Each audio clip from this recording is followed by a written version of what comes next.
So what we're going to do is we're going to router out our sink. So in order to do that and to clean up the 1/2-inch Corian, we're going to use two different bits. The first bit that we're going to start with is a double-edged fluted straight cut bit with a nylon bearing, and it's got a 1/2-inch shank. A 1/2-inch shank, like you see right here, is what you want in there rather than something that would be more like a 1/4 inch. When you're trying to go and take as much product off as we are around here, you really want something that's going to be stable all the way through.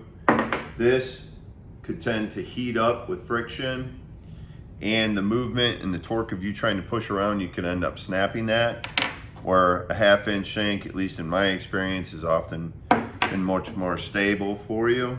The reason we have a nylon bearing, this bearing is going to be running against our Corian sink.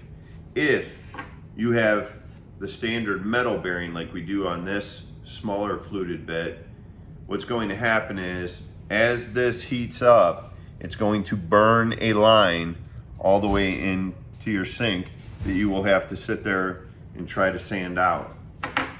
You really don't want to have to do that, so you want to keep with a nylon bearing, all right?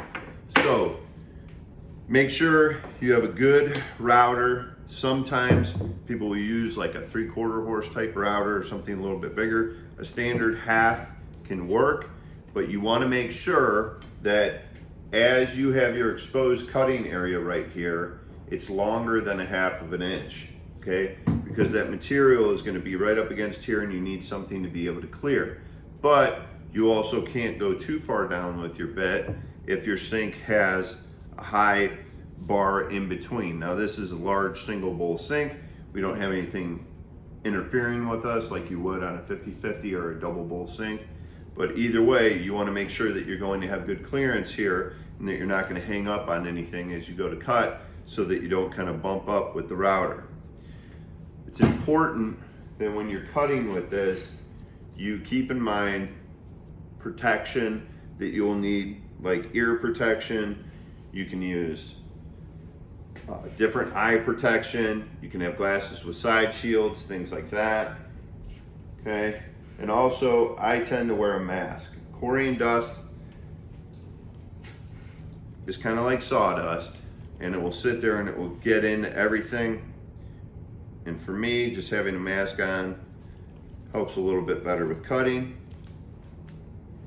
Now, as I go in here, I'm going to take the router, I'm going to put it in the hole, right, that we created before, then turn it on away from the material. I don't want to pull the router to my material and turn it on, otherwise it's going to kick back.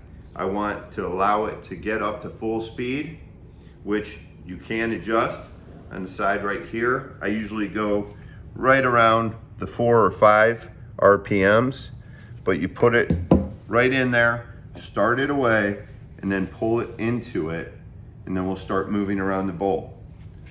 So demonstrate here.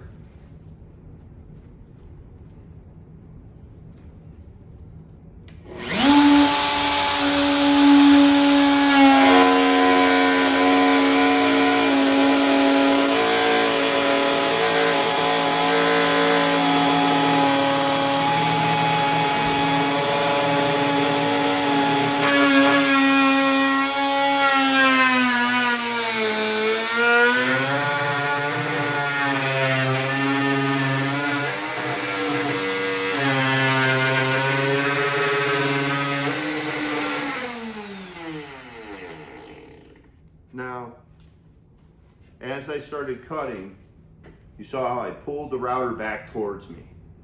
By me pulling it back towards, I gain more control. I don't want to push it away from me, because if I push it away from me, I'm losing control. This way I have more control. As I pulled it back towards me, then I started pushing it. You can go the wrong way with a router. A router spins a certain way, so you have to come and you have to go like this with the router on the inside, okay? Because as this bit is spinning, okay, okay? You see the way it's spinning, and you wanna make sure that you're going the correct way. So the bit is spinning counterclockwise. Here you see me going clockwise, all right? Now, unplugging this first, you can see here that this bearing was starting to pop, okay? Which, that happens, okay? Even though it's a nylon bearing and it doesn't heat up all the way, it can start to pop. And if that pops, then what happens is this whole thing can pull out. If that bearing pulls out, now you have no protection to create this ridge that we're currently getting right down here. And this bearing will, or the bit will dive right into the counter and go right through your sink. So it's good as you're moving along to stop every so often and check that bearing.